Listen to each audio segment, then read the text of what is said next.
नमस्कार. नवरात्राच्या निमित्तानं महिलांच्या विविध परिचित चेहऱ्यांबरोबरच त्यांच्या विशेष कलागुणांची चर्चा करणारा हा कार्यक्रम. यात आपलं सगळ्यांचं स्वागत. मी प्रसाद काथे. आजच्या आपल्या या कार्यक्रमात आपल्या सोबत विनोदवीर महिला आहे सावनी वझे. सावनी, आपलं या कार्यक्रमात खूप खूप स्वागत. आणि हसणारा चेहरा पहिल्यापासूनच कार्यक्रमात आहे, त्याचा खूप आनंद आहे. पण त्यात सुद्धा वेगळेपणा जर कुठला असेल तर तो आहे की महिला आणि विनोदवीर. हो, म्हणजे हे कॉम्बिनेशन जुळतं का? जुळतं. आता तेच सिद्ध करायच्या मागे आम्ही आहोत. महिलांना कोणता विनोद आवडतो? महिलांना सगळे विनोद आवडतात. माझ्यामध्ये फक्त महिलांसाठी आम्ही काहीतरी करतोय असं म्हणून विनोद करण्यापेक्षा एक जनरल साधा विनोद आहे, जो निखळ असतो, ज्यात थोडंसं डोकं लावून केलेला विनोद असतो. असे सगळे विनोद महिलांना आवडतात असं माझ्या तरी अनुभवात मला जाणवलंय. आणि हा विनोद करताना निश्चित काही आव्हानं असतात, कारण महिला आणि विनोद हे कॉम्बिनेशन तसं स्वीकारणं बऱ्याचदा अवघड जातं समाजाच्या ज्या मानसिकता आहेत त्याच्यानुसार.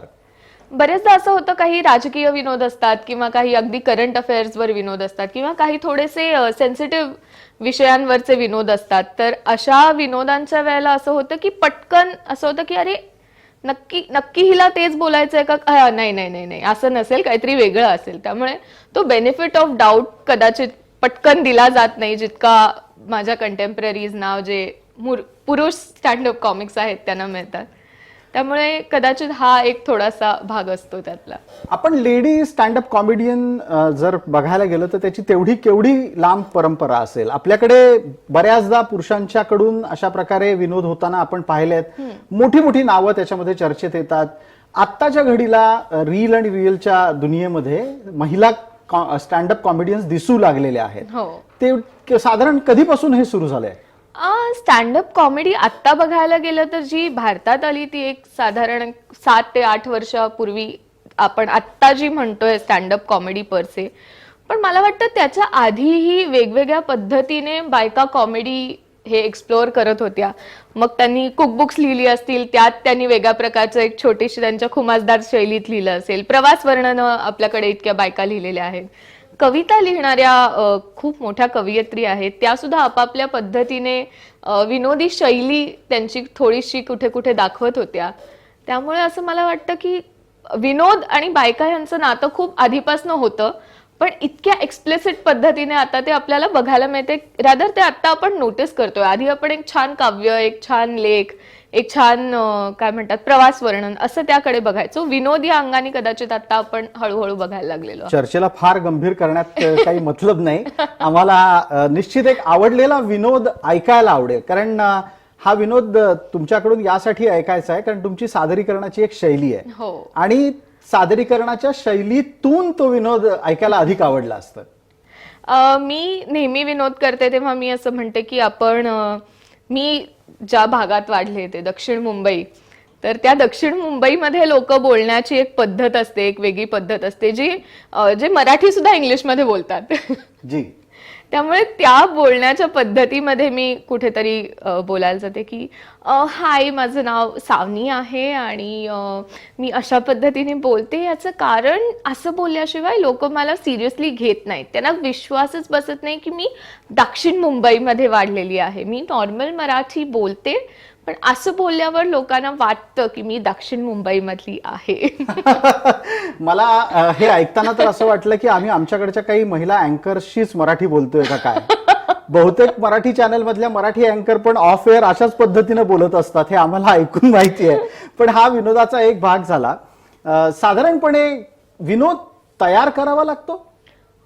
हो, विनोद म्हणजे comedy is a serious business असं आपण म्हणतो की विनोदामागे खूप एक गांभीर्याने विचार केला जातो. त्यामुळे कुठचीही बातमी बघितली की आता फॉर एक्झाम्पल जेव्हा आपण मागे एक वादळ आलेलं आपल्याकडे, नाव काय, सॉरी, बरीच होती, बरीच आता होतं अगदी आत्ताच्या आत्तात अजूनही काही नवीन वादळ येऊन गेली. नाही, राजकीय वादळांबद्दल नाही बोलते मी. तर ते वादळ महाराष्ट्राच्या किनारपट्टीला धडकणार होतं आणि बिपरजॉय जी. आणि बिपरजॉय महाराष्ट्राच्या किनारपट्टीला धडकणार होता आणि ते गुजरातला धडकलं. त्यामुळे तेव्हा मी असा विनोद केलेला की आता विरोधकांनी अशी चर्चा सुरू केली आहे की आता बिझनेसेस सोबत वादळ सुद्धा हे सरकार महाराष्ट्रात बाहेर पाठवायला लागलेलं आहे. आणि आपल्याकडे काही राजकारणी त्या वादळांच्या छाताडावर पाय द्यायलाही निघालेले होते. म्हणजे मला असं वाटतं की तुम्हा लोकांची खरी स्पर्धा ही राजकारण्यांशी असली पाहिजे ना. तसं बघायला गेलं तर असतं, पण त्यांचे विनोद हे समाज मान्य असतात, आमचे अजून समाज मान्य व्हायला वेळ. हा एक महत्वाचा मुद्दा याच्यासाठी आहे कारण बऱ्याचदा विनोदाच्या स्तराला पाहून किंवा विनोदाच्या भावनेला पाहून बऱ्याच तीव्र प्रतिक्रिया येत असतात.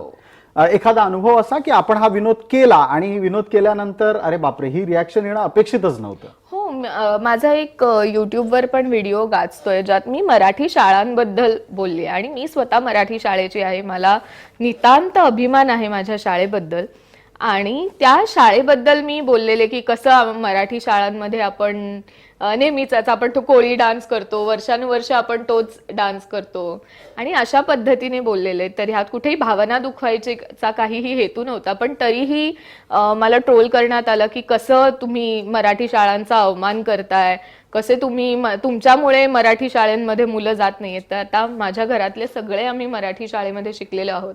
इनफॅक्ट माझा जेव्हा हा व्हिडिओ झाला, व्हायरल झाला, तेव्हा आमच्या शाळेच्या प्रिन्सिपल आणि अगदी माझ्या शिशुवर्गातल्या बाईंपासनं ते माझ्या 10वीच्या वर्ग शिक्षकांपर्यंत सगळ्यांचे मला फोन आले की अगं मी तुला शाळेच्या स्टेजवर बघितलेलं आणि आता तुला मी इतक्या मोठ्या प्लॅटफॉर्मवर बघतोय.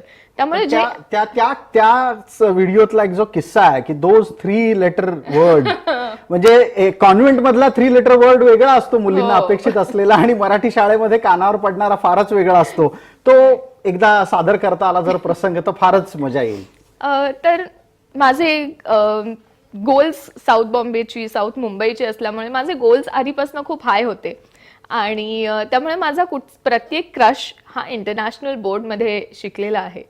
आणि पण त्यांना बोलायला शब्द असतात राईट. त्यांना विचारलं की तुमच्यातलं नातं काय आहे तर ते म्हणतात शी is my bae, we are dating, we are in a relationship. आम्हाला विचारलं तर आमच्याकडे सांगायला काहीच शब्द नसतात. आम्ही म्हणतो आमचं आहे. आमचं आहे आणि बऱ्याचदा ते निम्म लपवलेलं आहे.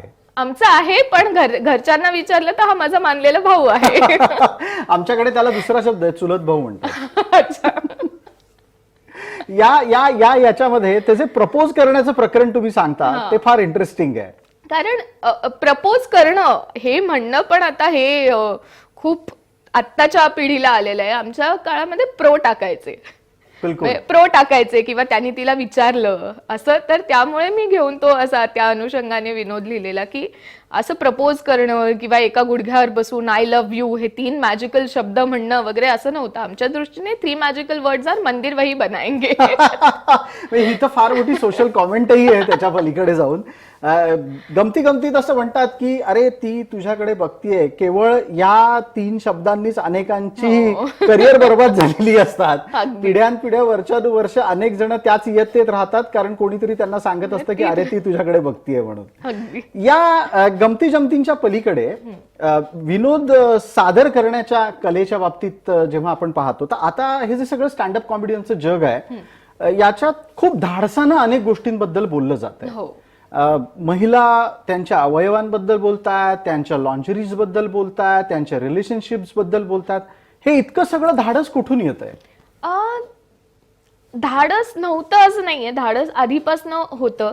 आता लोक त्याला स्वीकारायला लागलेली आहे. त्या स्वीकारातनं जो एक आत्मविश्वास मिळतो माझ्या मते हे धाडस त्याच्यातनं येतं.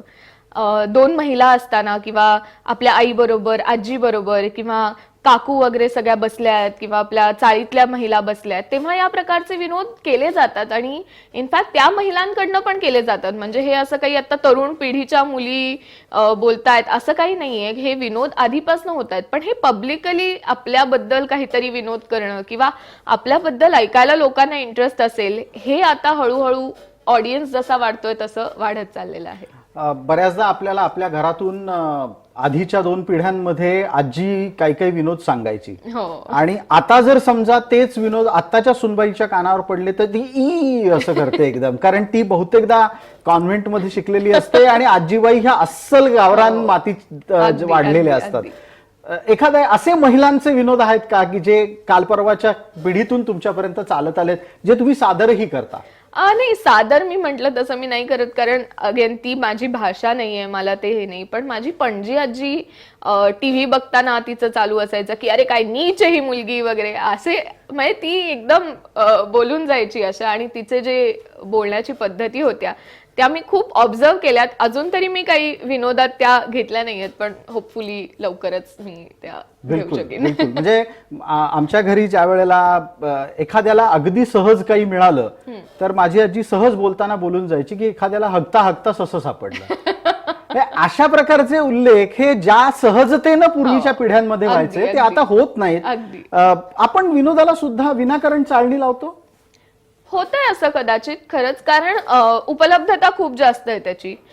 तुम्हाला हातात म्हणजे हातावर मिळतंय, तुम्हाला कधी उठल्या बसल्या व्हॉट्सअपवर मिळतंय. पूर्वी एखादा विनोदी असायचा तर तुम्हाला इधर तिकीट काढून घेऊन जायचं किंवा कॅसेट विकत घ्यायची किंवा अशा गोष्टी होत्या की तुम्ही स्वतःहून जाऊन तो विनोदापर्यंत पोहोचायचात.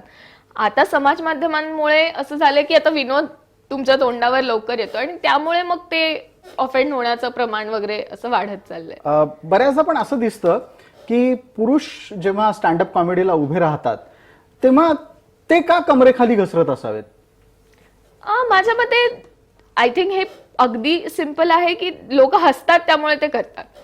जेव्हा अच्छा. लोकांना आजही असं आहे की शिवी घातली की लोक हसतात, त्यामुळे एखादा जोक तुमचा चालत नसेल त्यात मध्येच तुम्ही एखादी शिवी घाला आणि लोक हसतील. हे एक समीकरण खूप वाढलेलं आहे आणि मग त्यामुळे इट इज इझी. त्यातूनही काही उत्तम चांगले कॉमिक्स आहेत आपल्या महाराष्ट्रात पण आहेत, भारतात पण आहेत की जे अगदी फॅमिली फ्रेंडली कंटेंट ज्याला म्हणतात ते करत असतात.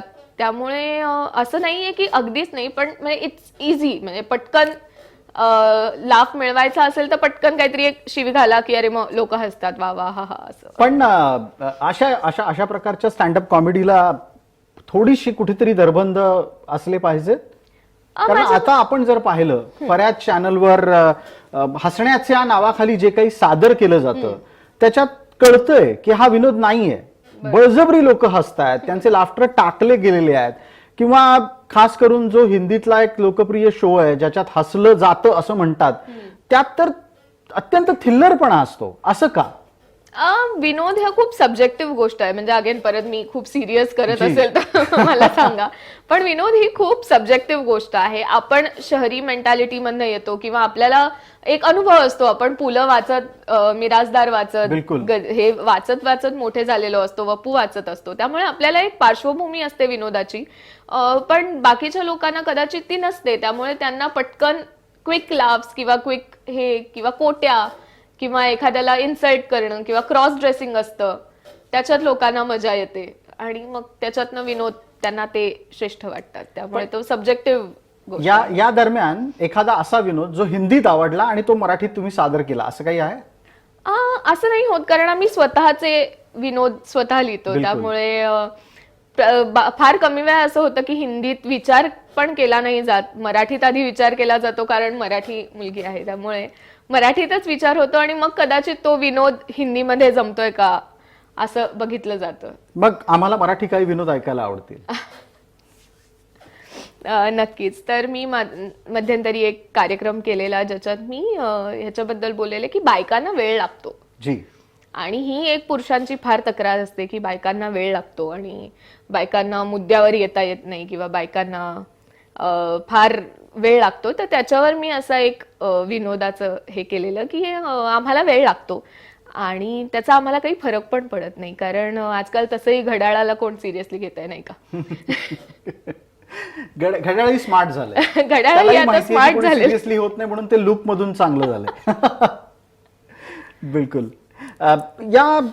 तुम्ही जेव्हा स्टँडअप कॉमेडी करता आणि तुम्ही म्हणताय की तुम्ही कॉमेडी लिहिता, कॉमेडी स्फुरण याच्यासाठी काही फार करावं लागतं? 10 जोर बैठका काढाव्या लागतात, 5 वेळा डंबेल उचलावं लागतं, किंवा एखाद 15-20 पुस्तकं वाचून टाकावी लागतात, सतत हसत राहावं लागतं, असं काही करावं लागतं? रोजचं वर्तमानपत्र आणि नेत्यांची भाषणं ऐकली. अच्छा, थँकफुली तुम्ही न्यूज चॅनल बघावं लागत नाही म्हणाला नाही तर.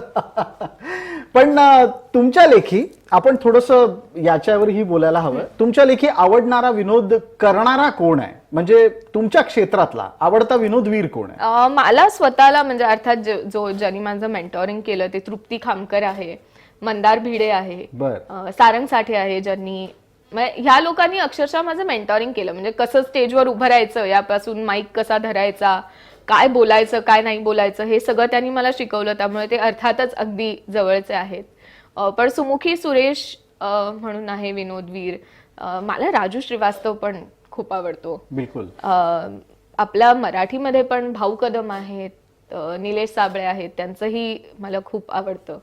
त्यामुळे असे सगळ्या प्रांतातले लोक, सगळ्या प्रकारचे विनोद करणारी लोक मला ऐकायला आणि आणि आणि जर समजा आपण असं म्हणालो की एक आवडणारे 4 विनोद आम्हाला सांगा, तर त्यातले 4 नाही पण 2 तरी निश्चित असतील जे इतरांचे आहेत आणि त्यांच्या सादरीकरण कौशल्यामुळे ते आपल्याला आवडले. नक्कीच. मंदार भिडे म्हटलं मी, त्याचं उदाहरण दिलं तर त्याचा एक खूप सुंदर विनोद आहे की स्टँडअप कॉमेडियन म्हटलं की पटकन लोक म्हणतात की अरे नाही नाही तुम्हाला पुलंची सर नाही, तुम्हाला पुलंची सर नाही, त्यांच्याकडनं शिका. तर तो म्हणतो अशा लोकांना एक साधं वाक्य मी सांगतो, ते पुलं होते, आम्ही मुलं आहोत. आणि मुलांकडून ती अपेक्षा करू नये. आता या दरम्यान भाषा हा कितपत मुद्दा आहे? कारण बऱ्याचदा जी रील्स बनतायत, जे व्हिडिओज बनतायत, त्याच्यात इंग्रजीतले आणि त्यातही हिंदीतले जे काही व्हिडिओज आहेत त्याचे लाईक्स, त्याचे शेअर जास्त आहेत. हा भाषेच्या प्रसाराचा मुद्दा आहे? असं नाही वाटत मला. माझ्या मते आता मी जसं म्हटलं की आमचा आहे हा जो माझा लाईन आहे ती खूप फेमस झाली, तर लाखो लोकांनी त्याच्यावर त्यांचा आवाज टाकून रील्स केली जी माझ्यापेक्षा खूप फेमस झाली. त्यामुळे कसं पॅकेजिंग होतंय ते महत्वाचं आहे. आणि असं आहे की मुंबई हे शहर आहे, त्याच्यामध्ये मराठी भाषेसोबतच बाकीच्या भाषा कन्झ्युम करणारी पण लोक आहेत. त्यामुळे आपल्या इकडे मराठीला पर्यायी भाषा पण आहेत. जरी मराठी ही आपली भाषा आहे त्यामुळे त्याला प्राधान्य जास्ती असलं तरी बाकीच्या भाषांचं पण अस्तित्व इकडे जास्त आहे. त्यामुळे थोडी कॉम्पिटिशन आपण मराठीमधल्या इतर लोकांशी जशी करतोय तसं हिंदी भाषिक, इंग्लिश भाषिकांशी सुद्धा करतोय. त्यामुळे तो थोडा कदाचित तफावत जाणवत असते. बिलकुल. हसणारी महिला आणि हसवणारी महिला हा फार एक इंटरेस्टिंग फॅक्टर आहे. पण असं काय होतं की जनरली पुरुषांच्या विनोदामध्ये नवरा कायम बिचारा असतो. हो. माझ्या मते ह्याच्या मागे, परत सॉरी मी खूप सिरियस करत असेल तर मला सांगा, पण ह्याच्या मागे एक सायंटिफिक थिअरी आहे ज्याच्यामध्ये पंच अप आणि पंच डाऊन याला आम्ही स्टँडअप कॉमेडीमध्ये म्हणतो की आता समजा नवऱ्याने म्हटलं की नाही नाही माझी बायको ना मला घरी जाऊन मारेल, तर ते हसायला येऊ शकतं. पण समजा हे एखाद्या बाईने म्हटलं की नाही नाही माझा नवरा मला मारेल, तर तो विनोद होऊ शकत नाही, कारण ही खूप भीषण सत्य आहे. त्यामुळे जेव्हा तुम्ही एखादी गोष्ट अतिशयोक्ती करता तेव्हा त्याच्यातनं विनोद येतो, आणि थोडं सत्यापासून तो वेगळा असेल तर तो विनोद घडतो. त्यामुळे माझ्या मते नवरे बिचारे आणि बायका असं तर तो जास्त विनोद होतो. कारण समजा एखाद्या बाईने म्हटलं नाही माझा नवरा मला भांडी घासायला लावतोय, तर ती ही कित्येक घरांची रियालिटी आहे. त्यामुळे तो विनोद नाही असू शकत. वेराज एखादा नवरा म्हणाल नाही नाही माझी बायको मला भांडी घासायला लावते आणि मी भांडी नाही घासले तर ती मला खूप मारते, तर हे आपण बघून हसू शकतो कारण हा अतिशयोक्ती आहे. पण ज्या वेळेला असं कुठला पुरुष सांगतो की होय मी धुणी भांडी करतो घरामध्ये, त्यावेळेला बायका ते मान्य करणार नाहीत. आणि ती अतिशयोक्ती. ताज्या घडामोडींमधली एक बाब तुमच्या निदर्शनास द्यायला हवी आणून, ती म्हणजे शिखर धवनच्या घटस्फोटाची आहे. घटस्फोट झाला, वाईट झालं, पण कारण काय होतं तर बायको मारत होती त्याला. आणि जग किती बदललं. बरोबर. आता ती जॉनी डेप अँबर हर्डची पण केस होती, त्यामुळे अशा गोष्टी पण आता यायला लागलेल्या आहेत. हा, म्हणजे आता पुरुषाला मारलं जाणं बायकोकडून हा विनोद नाही, वस्तुस्थिती होत चाललेली आहे. आपण एखादा विनोद सादर करतो आणि त्याची रिॲक्शन येते. असं आठवतंय कधी की अरे बापरे ही अंगलट आलेली प्रतिक्रिया आहे, पुढच्या विनोदात ती आपल्याला टाळायला हवी होती? सो लाईव्ह शोज मध्ये बरेचदा असं होतं की मी एक विनोद करते बरेचदा की इकडे कुलाब्यात काही लोकांनी काही वर्षापूर्वी मार्च फॉर आवर लाईव्स म्हणून मोर्चे काढलेले, आता मार्च फॉर आवर लाईव्स ही अमेरिकेतल्या गन कंट्रोलसाठीची मुवमेंट आहे आणि आपण भारतात बघायला गेलं तर आपल्याकडे वेपन्ससाठी आणि गन कंट्रोलसाठी ऑलरेडी खूप कायदे आहेत. त्यामुळे मी असा विनोद करते की मार्च फॉर आवर लाईफ साठी इथे का मोर्चे, इथे आपण स्वयंपाकघरात सुरी घ्यायला गेलो तरी आई 10 प्रश्न विचारते. आणि मग त्याच्या पुढे असं म्हटलेलं की नाही नाही मला नाही विचारत, मी मुलगी आहे, मला सगळं येतं. आणि तेव्हा मला असं वाटलेलं की हा खूप विनोदी आहे. पण एक काकू म्हणाल्या नाही नाही मग यायलाच पाहिजे, मुलगी आहेस ना तू, नंतर लग्न कसं होणार. आणि तेव्हा माझं असं झालं की ओके थँक्यू काकू, नाही नाही पुन्हा हा विनोद करणार. पण एका बाजूला इतकी गंभीर प्रतिक्रिया आहे, दुसऱ्या बाजूला कदाचित येणाऱ्या प्रतिक्रियांमधूनही विनोद तयार होत असतील. हा म्हणजे आता हे काकू जेव्हा बोलले तेव्हा बाकीचे सगळे त्यांच्यावर हसलेच नॅचरली. त्यामुळे आपण ज्या वेळेला कॉमेडीच्या साठी तयारी करत असतो आणि सादर करणार असतो, तर साधारण आता ह्याची एक काही प्रोसेस बनतीये, त्याची काही इंडस्ट्री बनायला लागलेली आहे का? कारण आम्ही बऱ्याचशा पब्स मध्ये पाहतो की इथे इथे आज याची स्टँडअप कॉमेडी आहे असं सांगितलं जातं. लोक जातात, त्या ड्रिंक्स बरोबर ती कॉमेडी सादर केली जात असताना ती एन्जॉय करतात. हे सगळं आता एक सायकल म्हणून तयार होतंय आणि हे फक्त मेट्रोज मध्ये होतंय का इतर ठिकाणी? मेट्रोज मध्ये प्रमाण जास्ती आहे, पण मी स्वतः आता महाराष्ट्रभर शोज केलेले आहेत. आम्ही मागे एक मोहीम केलेली आहे, मी ज्यांच्यासोबत असोसिएटेड आहे भाडीपा म्हणून, की तळागाळात जाऊन तिथल्या लोकांबरोबर, मग ते शेतकरी असतील, वेश्या व्यवसाय करणारी लोक असतील, अगदी छोट्यातल्या छोट्या खेड्यांमध्ये त्यांच्याबरोबर स्टँडअप कॉमेडी करणं किंवा त्यांना त्यांच्या विषयांवर स्टँडअप कॉमेडी करायला लावणं, ह्या पद्धतीचं आम्ही काम केलेलं. त्यामुळे आता हळूहळू सगळीकडे ते पसरत चाललेलं आहे. बरोबर आहे की जर प्रत्येक विकेंडला मुंबईत शो होत असतील तर बाकीच्या ठिकाणी महिन्यातनं एकदा, 6 महिन्यातनं एकदा असं प्रमाण असेल, प्रमाण कमी जास्त असेल, पण आता हळूहळू ते सगळीकडे पसरलेलं आहे. आणि माझी अशी माहिती आहे की तुम्ही एका बाजूला स्टँडअप कॉमेडी करता आणि पेशा म्हणून वकिली पण करता. बरोबर, तोही उभ्यानेच करावा लागतो. तोही उभ्यानेच करायला लागतो. आणि ती कॉमेडी नसते. कॉमेडी नसते, पण वकिलांना कोणी सिरियसली पण घेत नाही. त्यामुळे स्टँडअप कॉमेडियन्सना बोललेलं फार सिरियसली घेतात आणि वकिलांना फार सिरियसली घेत नाहीत. अशा मध्ये मी कुठेतरी आहे. एक प्रोफेशन आहे आणि एक आवड आहे. आणि कोर्टात विनोद होतात. कोर्टात विनोद होतात, पण ते फक्त कोर्टामध्येच कळतात. आपल्याकडचे जजेस खूप विटी आहेत, म्हणजे त्यांच्या भाषेवरचं प्रभुत्व इतकं चांगलं आहे की त्याच्यातनं ते छोट्या छोट्या कोट्या करतात आणि खूप सुंदर पद्धतीने, म्हणजे त्यांच्या जजमेंट्स पण खूप क्रिएटिव्ह असतात. तर तिथे पण विनोद आहेत. आणि आता त्याचं व्हिडिओ रेकॉर्डिंग येऊ लागलेलं असल्यामुळे आपल्याला त्यातला विनोदही जनतेपर्यंत पोहोचतोय. आपण वेळेच्या मर्यादेत कार्यक्रम आटोपता घेणार आहोत. जाता जाता एक पटकन रॅपिड फायर देतोय आणि त्यातून प्रश्नांची उत्तर अपेक्षित करतो. स्टँडअप कॉमेडी की वकिली? वकिली. अच्छा. मराठी शाळा की कॉन्व्हेंट? मराठी शाळा. दक्षिण मुंबई की मुंबई उपनगर? दक्षिण मुंबई. स्ट्रीट शॉपिंग की mall shopping? Street shopping. Puran poli की पिझ्झा? पुरणपोळी. प्रकाश की पणशीकर? आई ग नाही, अवघड आहे. पणशीकर. क्या बात आहे. शेवटी अस्सल गिरगावकर म्हटलं की तेच नाव यायचं. त्याशिवाय मला घरी घेणार नाही. कार्यक्रमाची सांगता करण्यापूर्वी आपण नवरात्रातल्या या चर्चेत हास्यरसाच्या निमित्तानं भेटलो आहोत. एक विनोद ऐकल्याशिवाय आम्ही सोडणार नाही. जाता जाता एक सादरीकरण अपेक्षित आहे. अगदी अगदी नक्की. मी हाच विनोद मागे एकदा केलेला की मार्च फॉर आवर लाईव्ह, आता सध्या ग्लोबलायझेशन खूप सगळीकडे चाललेलं आहे आणि आपण स्वतः अगदी कासारवडवलीला 1 BHK मध्ये 4 जण राहत असू तरी आपल्या इंस्टाग्राम बायोमध्ये #GlobalCitizen असं आपण लिहून मोकळे झालेलो आहोत.